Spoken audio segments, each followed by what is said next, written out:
अबे यार ये गाड़ी गुड़ी ठोक देगा यार। एक काम कर, साइड दे दे, तो दारू भी रखी है भाई, साइड दे। कौन है बे? दिमाग खराब हो गया क्या?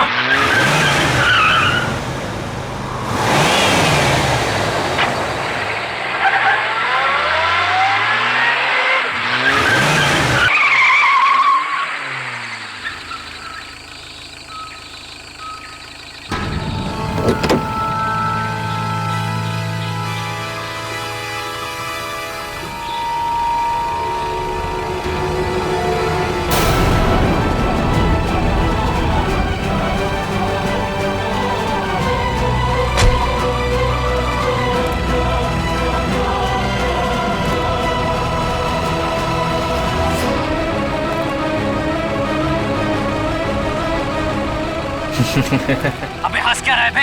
तेरी तबीयत तो ठीक है कि नहीं? अबे गाड़ी नहीं चलानी आती क्या तुझे? अबे चलना चल के दो थप्पड़ लगाते से कान के नीचे तो दिमाग में नहीं हो जाएगा। अरे कहाँ गया? अभी तो यही था। अरे गाड़ी में भी नहीं गया तो फिर कहाँ गया? आदित्य यहाँ से चलो, मुझे डर लग रहा है। मुझे भी गड़बड़ लग रही है, चलो यार। अरे ऐसे कैसे? अभी तो यही था। चलो यार, चलो यहाँ से चलो। Let's go।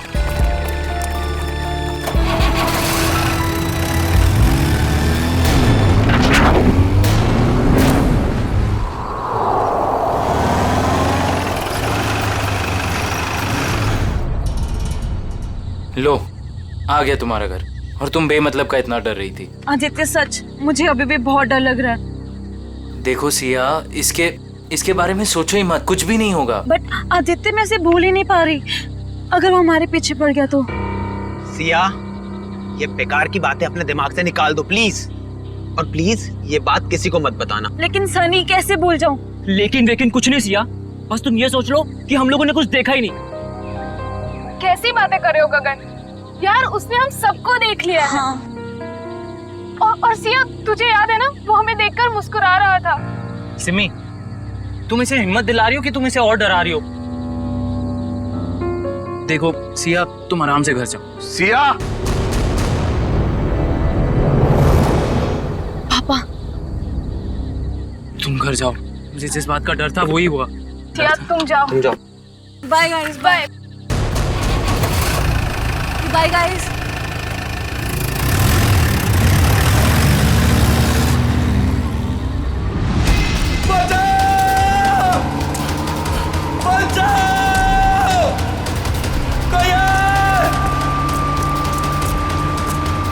मुझे घर छोड़ के ना तुम लोग सीधे सीधे अपने घर जाना, समझे? सुन रहे हो ना तुम लोग? अरे हाँ, सुन तो लिया यार, 5 बार तुम यही कह चुकी हो।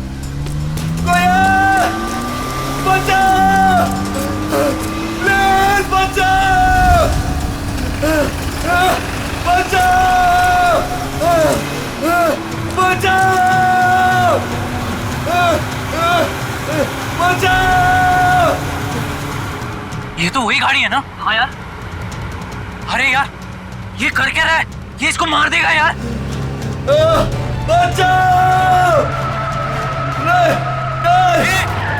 अबे यार मार दिया इसको, मार दिया यार। अरे इसकी हालत बहुत खराब है यार। अरे यार, इसे हॉस्पिटल ले चलते हैं, मैं बता रहा हूँ, चलो।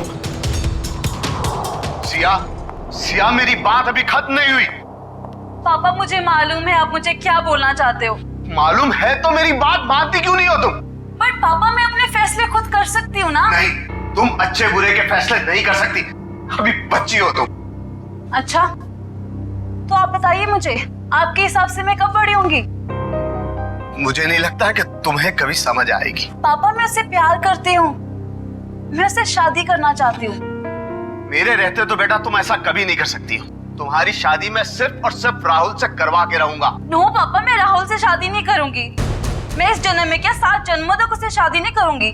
देखा बेटा अपने आप को, उस सड़क छाप लड़के के लिए तुम मुझसे सवाल लड़ा रही हो। पापा आप मुझे मजबूर कर रहे हो बोलने के लिए। मैं तुम्हारा बाप हूँ, तुम मेरी बेटी हो और मेरा फर्ज है कि मैं तुम्हारे अच्छे बुरे का ख्याल रखूं। जब बच्चा आग को चमकती हुई चीज समझकर उसे पकड़ने जाता है ना, तो माँ बाप उसे रोकते हैं। बच्चा चाहे फिर कितना भी रोए, माँ बाप बच्चे को आग के पास जाने नहीं देते। साहब, राहुल बाबा की मम्मी जी आई हैं। इस वक्त मैंने बुलाया है कविता जी को। 2 दिन के अंदर अंदर तुम्हारी और राहुल की सगाई तय कर रहा हूं मैं। पापा आप ऐसा नहीं कर सकते। एक बार मैंने जो फैसला कर लिया उसे कोई नहीं बदल सकता। मैं भी आपकी बेटी हूँ, मैं भी अपना फैसला नहीं बदलती कभी। इसीलिए जब तक तुम अपना फैसला नहीं बदलती, इस कमरे से बाहर नहीं जा सकती हो तुम। नहीं पापा, पापा ऐसा मत करो। पापा प्लीज, पापा प्लीज, पापा प्लीज, पापा।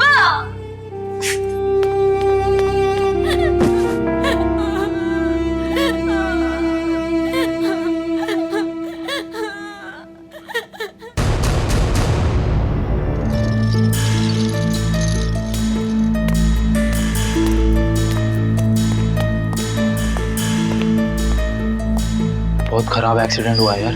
हाँ यार, शायद ये बचेगा भी नहीं। अबे यार नहीं डॉक्टर साहब, ऐसा नहीं हो सकता। कह दीजिए ये सब झूठ है, मेरा बेटा जिंदा है डॉक्टर साहब। नहीं नहीं डॉक्टर साहब, ऐसा नहीं हो सकता। मेरा बेटा जिंदा है डॉक्टर साहब। प्लीज उसे एक बार फिर से चेक कीजिए प्लीज। मैडम, उसकी मौत अस्पताल में आने से पहले ही हो गई थी। प्लीज आप समझने की कोशिश कीजिए। आप उसे ठीक नहीं कर सकते तो मैं उसे दूसरे हॉस्पिटल ले जाऊंगी। प्लीज, ये खून का मामला है। अब तो सीआईडी के आने के बाद ही आपको ये लाश मिलेगी।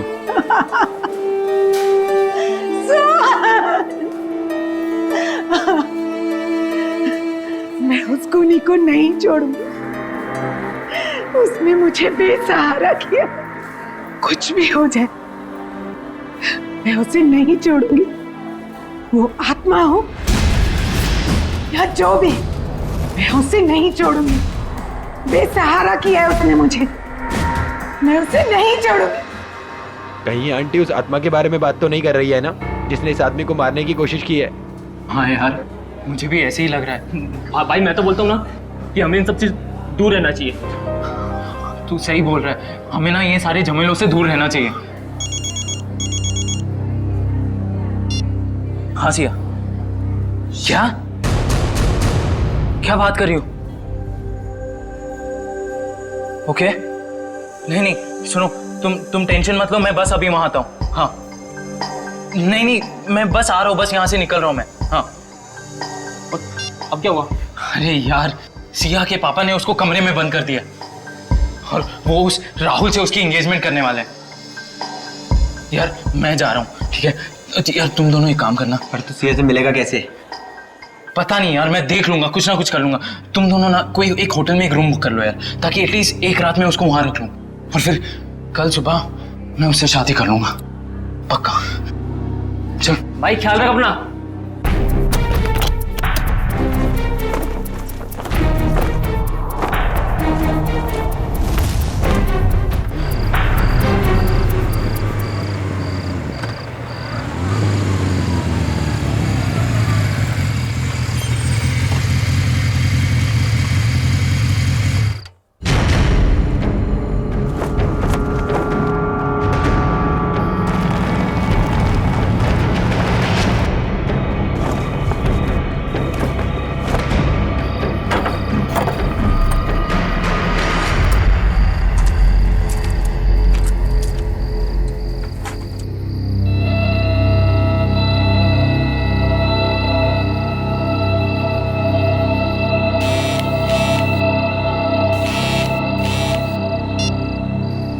हेलो आदित्य।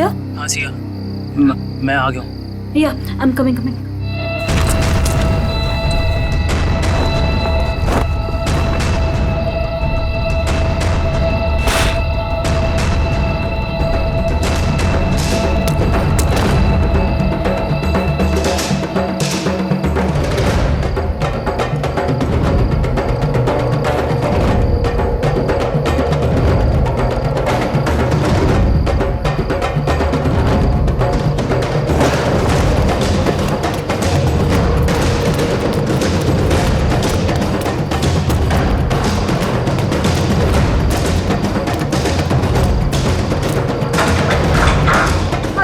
भागो जल्दी निकलो यहाँ से जल्दी। संभल के। आदित्य हाँ वहाँ कोई है, वहाँ पे कोई है। कौन? वही गायब होने वाला आदमी। सिया वहाँ कोई नहीं है। बट आदित्य मैंने देखा उसको घर के अंदर। सिया वहाँ कोई नहीं है। देखो आवाज मत करो, ये बस तुम्हारा दिमाग का वहम है, ठीक है? अभी हमारे पास टाइम नहीं है, इससे पहले कोई हमें पकड़े। निकलो यहाँ से, चलो। चलो।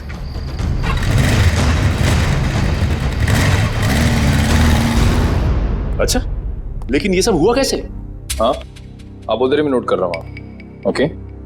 अच्छा, और फिर क्या हुआ? सर मार डाला उसने मेरे बेटे को, मैं बर्बाद हो गई सर। अब मैं कैसे जिंदा रहूंगी अपने बेटे के? एक मिनट, किसने मार डाला आपके बेटे को? हाँ, कब?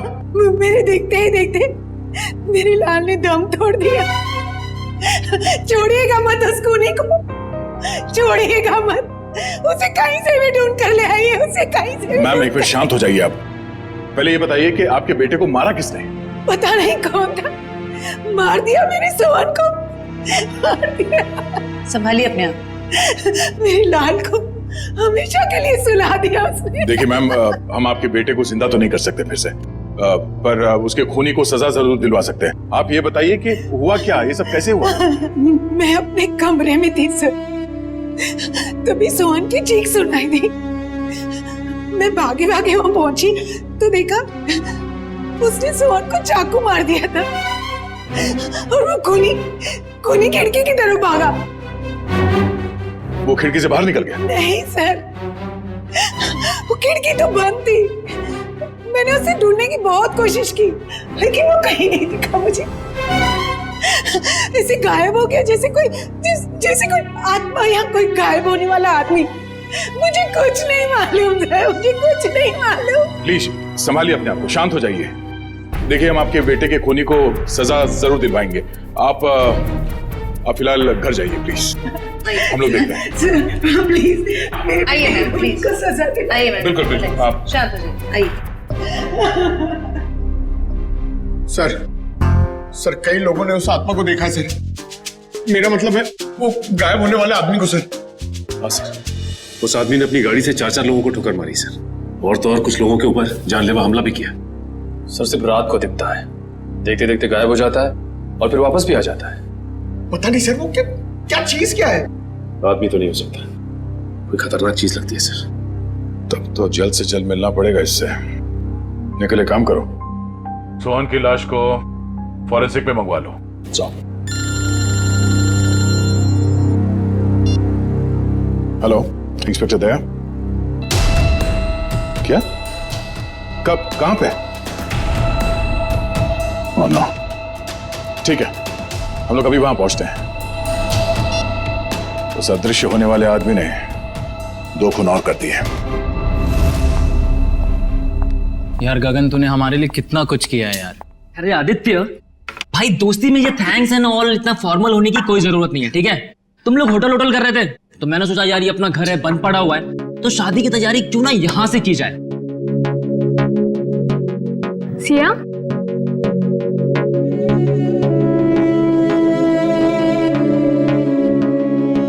क्या हुआ सिया, तुम इतनी अपसेट क्यों हो?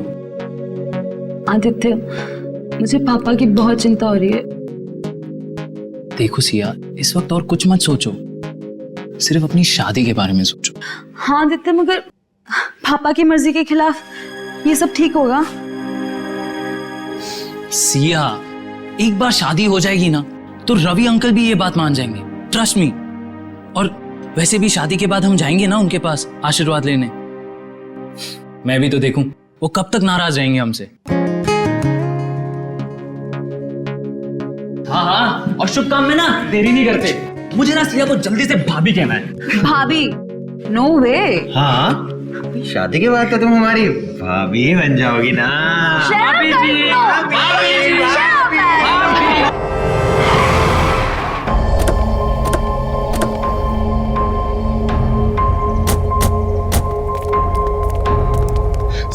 साहब तुमने फोन किया था सीआईडी को? जी साहब। फोन कहाँ हुआ है? अंदर साहब संभल के अंदर जाइए। क्यों? सर आत्मा है अंदर। आत्मा कुछ नहीं होता, सब बकवास है। चलो। नहीं साहब, मैं अंदर नहीं जाऊंगा। जैसे उसने मालिक को मार डाला वैसे वो मुझे भी मार डालेगी। देखो कुछ नहीं होगा, हम लोग हैं ना साथ में। नहीं साहब। आ जाओ साहब। आओ। इनके शरीर पे चाकू के घाव के अलावा ना कोई चोट है, ना ही कोई हाथापाई के निशान। सर, इनके शरीर पे भी कोई खरोच का निशान नहीं। मतलब चाकू से हमला अचानक किया गया है, अपने आप को बचाने का मौका ही नहीं मिला इन्हें।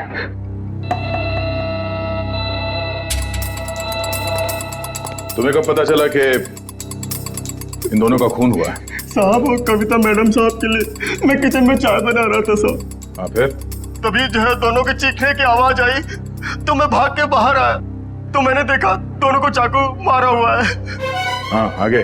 और सर वो कौन वो? खूनी? नहीं साहब, आत्मा वो गायब हो गया एकदम से मेरी आंखों के सामने साहब। गायब हो गया? हाँ साहब। साहब वो फिर आ सकता है साहब। डरो, इस बार आएगा तो हम उसे पकड़ लें। उसका चेहरा देखा तुमने? नहीं साहब, उसने टोपी वाली जैकेट पहन रखी थी, उससे अपना चेहरा उसने ढक रखा था।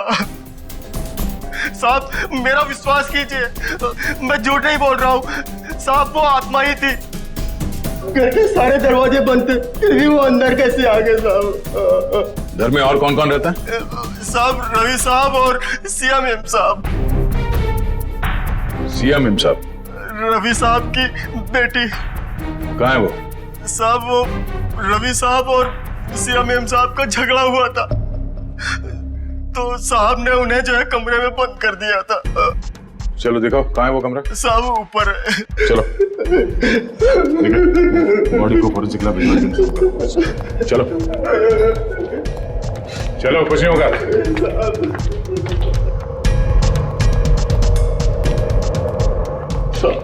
ये वाला कमरा है साहब। ये? हाँ सर।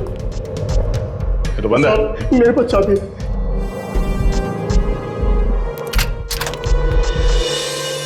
हाँ सर। कहाँ है? थी तो यही साहब। हाँ? सिया? सर ये देखिए। लगता है यहाँ से कोई नीचे गया है। सर शायद खूनी सिया के कमरे में आया हो। हाँ, आया भी हो तो सिया कहाँ चली गई? ये सिया का नंबर देना जरा। सर 1144। अरे यार आदित्य, भाई सिर्फ देखता ही रहेगा कि क्या पहनना है या पसंद भी करेगा भाई? अरे मेरे भाई, शादी तो जिंदगी में एक ही बार होती है ना, तो यार थोड़ा तो टाइम लगेगा ना। हाँ भाई, ले ले ले ले, टाइम ले ले, और कहीं तेरे टाइम के चक्कर में ऐसा ना हो कि सिया अपना फैसला ही बदल दे।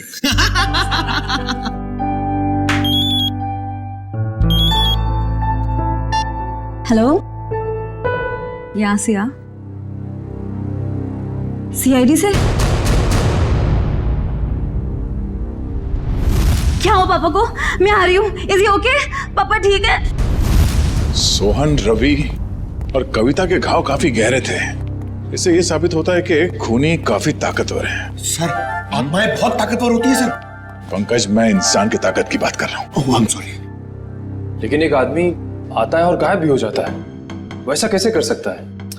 लेकिन एक बार ये खूनी हमारे हाथ लग जाए ना तो उसकी सच्चाई भी सामने आ जाएगी। सर ये उसी ने किया सर ये जरूर उसी ने किया। उसी ने मारा मेरे पापा को। एक मिनट, शांत हो जाइए। किसने मारा आपके पापा को? सर मैं जब आदित्य के साथ घर से जा रही थी ना तो सर मैंने उस एक होट वाले को देखा था सर। वो घर की तरफ ही आ रहा था सर, लेकिन वो एकदम से गायब हो गया सर। सर काश मुझे पता होता वो पापा को मारने जा रहा है तो मैं उसको रोक लेती। काश मैं घर पे रुक गई होती, मेरे पापा आज मेरे साथ होते। अच्छा, आप लोगों ने खूनी को देखा? जी हाँ सर। कहाँ देखा था? सर वो हम कार और बाइक की रेस कर रहे थे और तभी वो वहां से गुजरा था।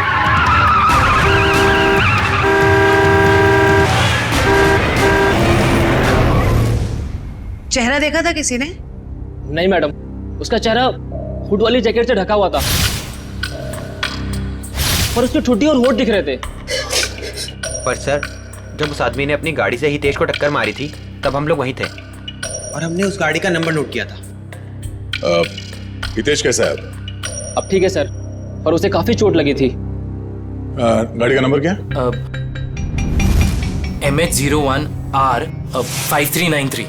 निखिल, फोन करके पता करो कि ये गाड़ी किसके नाम पे रजिस्टर्ड है। अच्छा, आप लोगों को गाड़ी के बारे में और कुछ याद आ रहा है? किस रंग की गाड़ी थी, कैसी थी दिखने में? गाड़ी काफी पुराने मॉडल की थी, लाल रंग की थी, मगर बहुत तेज चलती थी सर। सर वो गाड़ी किसी रोहन के नाम पर रजिस्टर्ड है, मलाड में रहता है। रोहन? ऑफिसर, ये जमीन क्यों हिल रही है? जमीन नहीं हिल रही है, तुम हिल रहे हो। पब में बैठे बैठे दारू गटकाए जा रहे थे, बोला जमीन हिल रही है। यानी मैं अभी भी पब में हूँ। मुझे तो ऐसा लगा कि आप लोग ने मुझे वहाँ से निकालकर मेरे फार्म हाउस पे ले आया। गनीमत है, इतना होश तो है इसे। वो कहाँ है तुम्हारी वो लाल कार 5393? अरे है ना वो वहाँ खड़ी। चलिए चल। एक बात बताइए, मैंने तो खुद उसे 2 सालों से नहीं देखा, आपने कहाँ देख लिया? रोज रात को वो कार सड़कें नाप रही है, समझे तुम? ये देखिए सर, मेरी पुरानी दुल्हनिया, मेरी लाल परी, 2 सालों से मकड़ी के जाल में लिपटी हुई मेरी लाल परी। सर, बहुत साल पहले मेरी मॉम ने मुझे ये लाल परी गिफ्ट में दिया था। तुम जरा उधर खड़े हो जाओ। Thank you sir.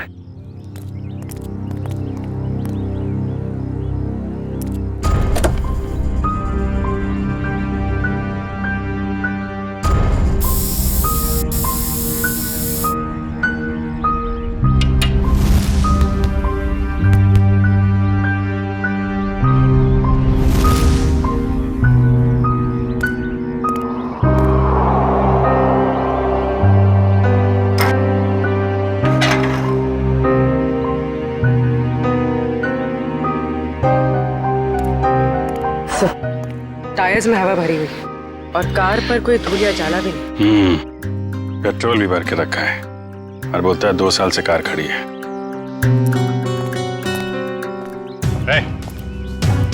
2 साल से कार खड़ी है ना, पेट्रोल कहाँ से आया इसमें? क्यों मजाक कर रहे हैं साहब? मैं तो इसमें पानी भी ना डालूं, पेट्रोल कहाँ से आ गया? पानी नहीं है, पेट्रोल है, वही पूछ रहे हैं कहाँ से आ गया। मैंने कहा ना सर, मैंने इसमें पेट्रोल नहीं भरा। मैं तो शहर में रहता हूँ। तुम शहर में रहते हो, लेकिन तुम्हारी गैर मौजूदगी में कोई इस कार का इस्तेमाल कर रहा है, वो भी गुनाह के लिए।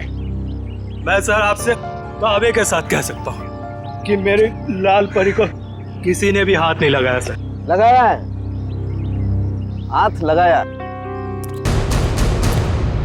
कुछ मिला क्या? हाँ अभिजीत, स्टीयरिंग व्हील पर फिंगरप्रिंट्स हैं, ताजे ताजे। वाह, इससे उस आदमी के बारे में कुछ ना कुछ तो पता चल ही सकता है। स्टीयरिंग व्हील पे निशान है, हवा भरी हुई है, पेट्रोल भी भरा है, लेकिन यहाँ आसपास तो कोई पेट्रोल पंप है नहीं। तो पेट्रोल कहाँ से भरा होगा? डॉक्टर साहब, आप कार की सफाई करो, तब तक हम लोग जरा देख लेते हैं पेट्रोल कहाँ से भरा है। सफाई मतलब सर वो फिंगरप्रिंट्स उठा लीजिए ना सर। चेक करूं? हाँ चेक कर लीजिए। हाँ। चलो भाई, चलो चलो चलो। अच्छा हितेश, आपने उस आदमी को देखा था ना? हाँ सर, लेकिन पूरा चेहरा नहीं दिखा सर। सर वो गाड़ी में था और कोई हुड वाली जैकेट पहने हुए था सर वो। फिर भी कुछ तो देखा होगा तुमने। मैम, मुझे उसका नाक के नीचे का कुछ चेहरा याद है मैडम। अच्छा विपिन, आपके साथ क्या हुआ? जब मैं जॉब पे से घर पे जा रहा था, गली में जैसे मुड़ा वैसे मेरे पे अचानक हमला हुआ। हमला करने के बाद में वो अचानक गायब हो गया। तुम पहचान सकते हो उसे? उसने हुड वाला जैकेट पहन रखा था, इसकी वजह से उसका पूरा चेहरा नहीं देख पाया। लेकिन हाँ, जब मैं नीचे गिरा तो उसके आंखें और आंखों के नीचे का हिस्सा देख पाया। इन्होंने भी उसका पूरा चेहरा नहीं देखा और इनमें से किसी ने भी उसका पूरा चेहरा नहीं देखा। ठीक है, इन्होंने जो कुछ भी देखा है उसका स्केच बनाइए।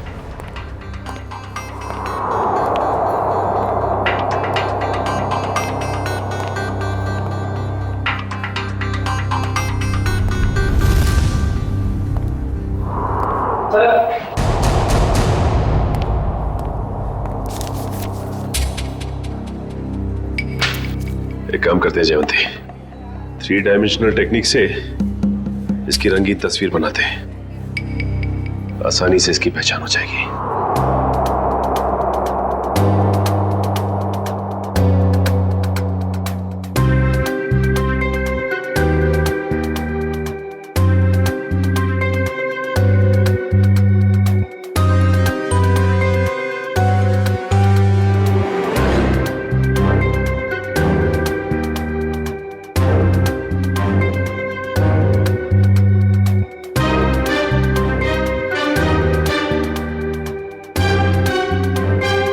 सर ये रहा वो आदमी। ये है वो आदमी।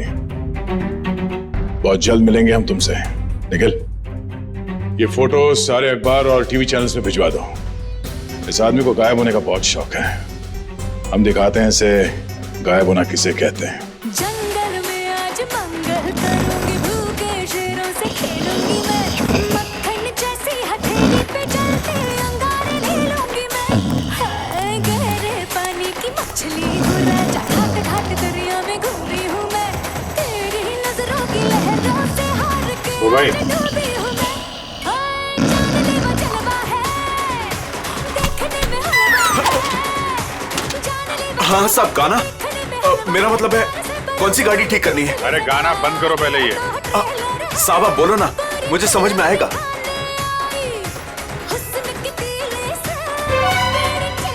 सीआईडी, माफ करना साहब, गलती हो गई। लेकिन मैंने क्या किया है? क्या किया है? पेट्रोल ब्लैक करते हो हैं? अरे ये क्या बोल रहे हो साहब? भला अब गैरेज में कोई पेट्रोल बेचेगा क्या? बहुत समझदार हैं ये। तुम बेचते हो पेट्रोल, हाँ या ना? हाँ या ना?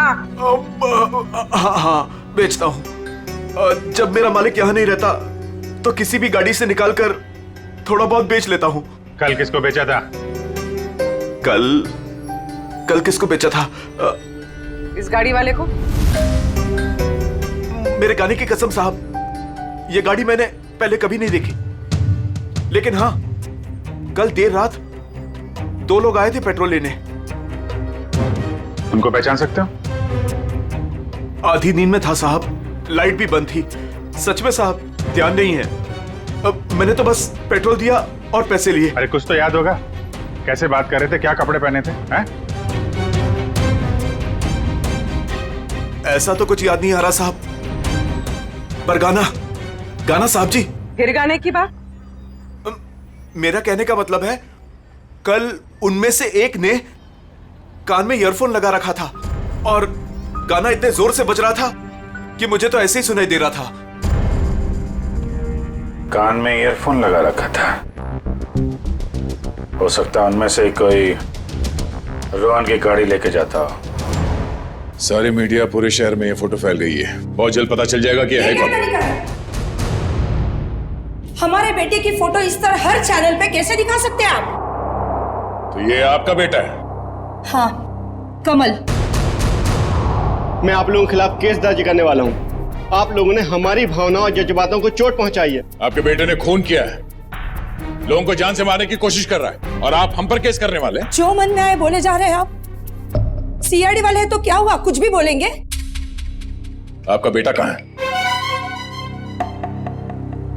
आपका बेटा कहाँ है?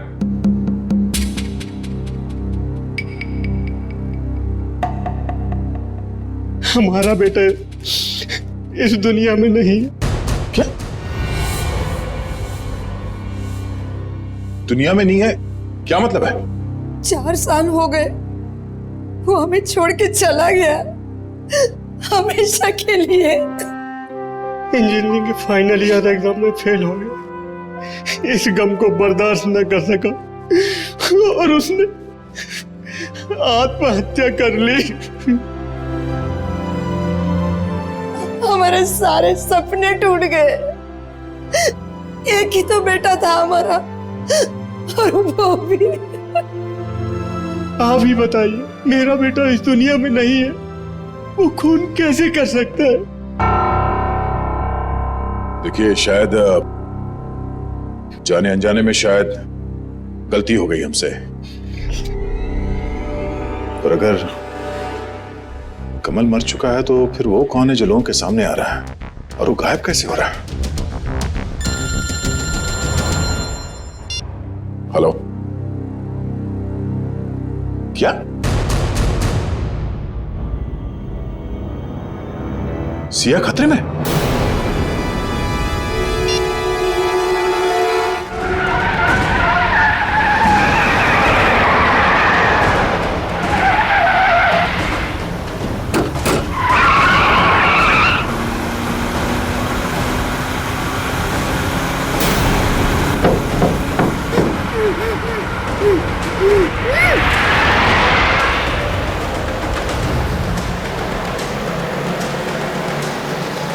सर ये तो मुंबई से बाहर की तरफ जा रहा है। अब हमसे दूर जा नहीं सकता वो। सर अच्छा किया हमने इसकी गाड़ी में बग फिट कर दिया ताकि इसकी हरकतें सामने आ सकें। हाँ सर, उसे पता ही नहीं कि हम उसका पीछा कर रहे हैं। मगर हमें पता था कि वो अपनी हरकतों से बाज नहीं आएगा, इसीलिए उसकी गाड़ी में बग लगा दी।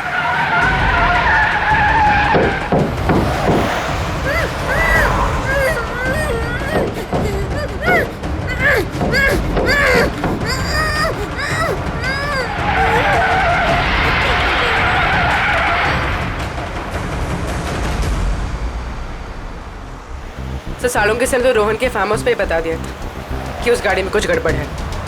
अभी क्या दिखा रहे लोकेशन उसका?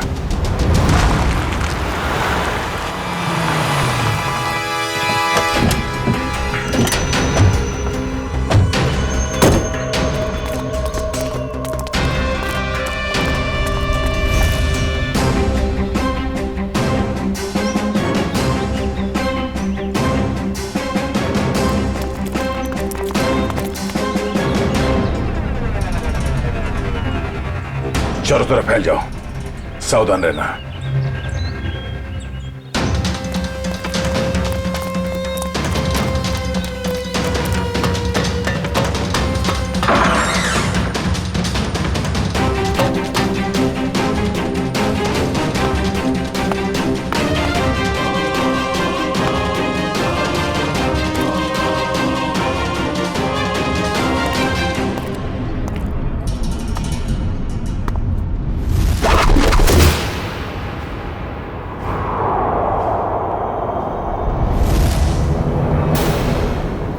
अपने आप को हमारे हवाले कर दो, तुम्हारा खेल खत्म हो चुका है।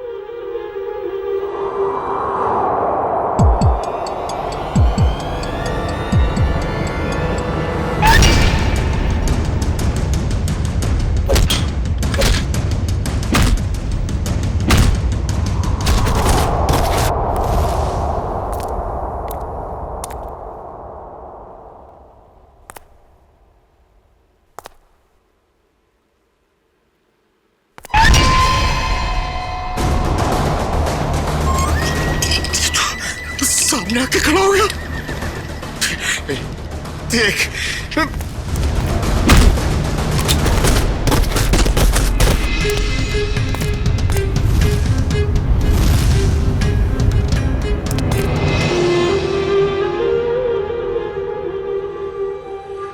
मुझे पता है असली मुजरिम तू नहीं है।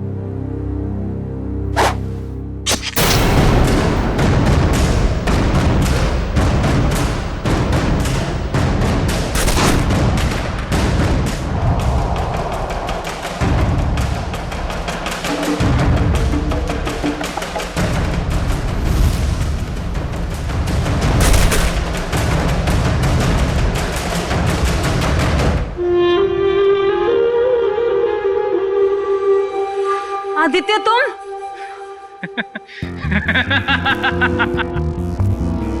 वाह रे मेरा नसीब वाह, मारना तो मुझे सिर्फ तुझे था, और बेचारे ये सारे सीआईडी वाले फंस गए। आदित्य मैंने तुमसे प्यार किया था, मैंने तुम पे भरोसा किया था, तुमने क्यों किया ऐसा? बदला, मुझे बदला चाहिए तुमसे। मैंने तुम्हारा क्या बिगाड़ा है आदित्य? तुमने नहीं, तेरे बाप ने। रवि और कविता ने एक छोटी सी जगह एक प्लॉट के लिए मेरे परिवार को मार डाला। अब मैं तुझे मारूंगा और इन सबको भी। आदित्य नो, तुम ऐसा नहीं कर सकते। ये रिमोट देख रही हो? इसको दबाते ही तुम सब लोग ऊपर उठ जाओगे। नहीं आदित्य, आदित्य नो, आदित्य मत करो ऐसा, प्लीज डोंट डू दैट। चलो boys. Aditya no, Aditya please मत जाओ, आदित्य। पता है मेरे माँ बाप भी ऐसी तड़ पे थे और चिल्ला रहे थे, तेरे बाप ने एक नहीं सुनी।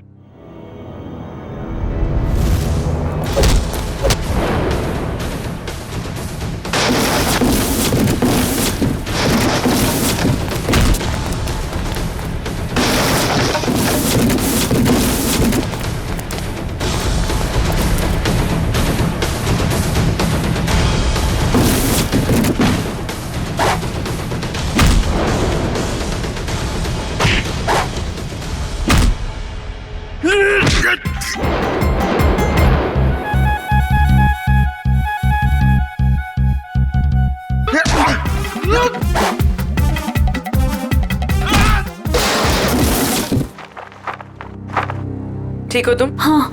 चलो।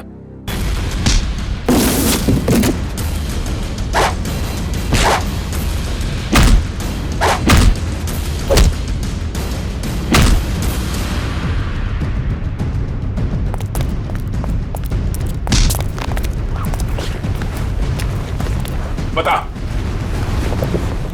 क्या फर्क है तुझ में और सिया के पिताजी रवि में? उसने तेरे माँ बाप को मार दिया और तुमने उन्हें मार दिया। बता।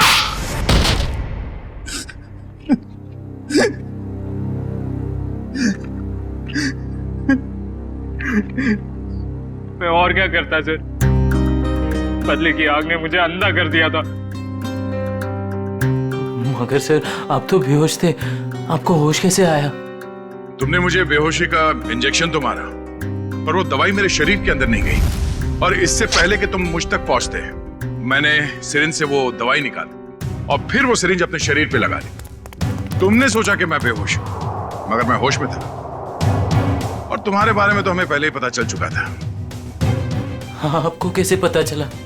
हमने तुम्हारी पूरी कुंडली निकाल ली थी। कमल मर चुका है और लोगों ने जिस आदमी को देखा है वो दिखने में, उसकी चाल डाल और कपड़े पहनने का स्टाइल आपके बेटे कमल जैसे कैसे हो सकता है? सर वो नहीं पता। हाँ, लेकिन हुड वाले जैकेट पहनना मेरे कमल को बहुत पसंद था सर। वो अक्सर जैकेट पहने ही रहता था। सर कमल के कॉलेज के टाइम्स के सर वीडियोस और फोटोग्राफ्स हैं सर हमारे पास। हम वो देख सकते हैं? जी सर।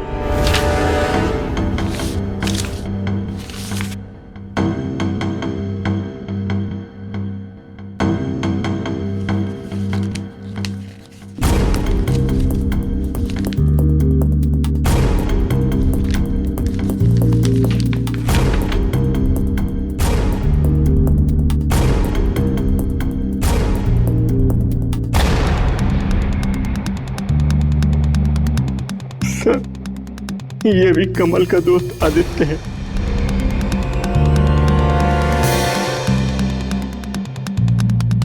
ये बात है सर। अभिजीत सर बता रहे थे कि जो लड़का गैरेज में पेट्रोल लेने आया था उसने अपने कान में हेडफोन लगा रखा था। हाँ फ्रेडी, ये काम करो, इस गगन और आदित्य इन दोनों की पूरी डिटेल्स निकालो। Yes sir. Pankaj. Sir Peter ready है।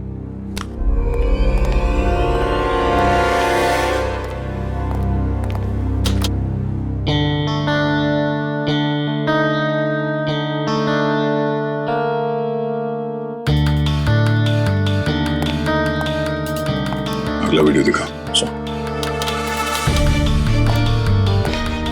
दूसरा दिखा। दया सर। दया, जब मैंने पहली बार रोहन की गाड़ी को उसके फार्म हाउस पे चेक किया तो मुझे उसमें कुछ गड़बड़ दिखाई दी। मैंने फिर से जब उसे चेक किया तो मेरी समझ में आया कि दरअसल उसमें गड़बड़ थी क्या। दया, रोहन की गाड़ी में एक होलोग्राम प्रोजेक्टर लगा हुआ था। क्या?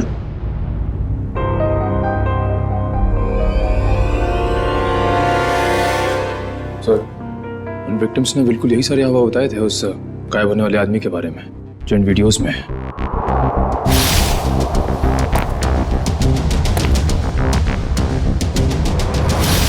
इसका मतलब है उस आदमी के गायब होने का जो हल्ला मचा हुआ है वो और कुछ नहीं बल्कि इस वीडियोस को प्रोजेक्टर के जरिए होलोग्राम से दिखाया जा रहा था। सर। हाँ फ्रेडी, क्या पता चला? सर, आदित्य के परिवार को रवि और कविता के कंपनी वालों ने ही मारा है। और सर, जिन लोगों पे हमला हुआ था वो रवि और कविता की कंपनी में काम करते थे। इसका मतलब है ये सारा खेल तमाशा आदित्य का है। और जैसे ही डॉक्टर सालुंके ने कंफर्म कर दिया कि तुम्हारी कार में होलोग्राम का प्रोजेक्टर लगा था, हमें समझ में आ गया कि तुम्हारा प्लान क्या है। पापा सही बोलते थे, तुम प्यार करने के लायक ही नहीं हो। अरे तुम्हारा बाप कौन सा दूध का दूल्हा था? और तुमने भी कानून की मदद लेने के बजाय कानून को अपने हाथ में ले लिया। अब अपना ये होलोग्राम वाला करतब कैदियों को दिखाना जेल में, फांसी का ऑर्डर आने तक।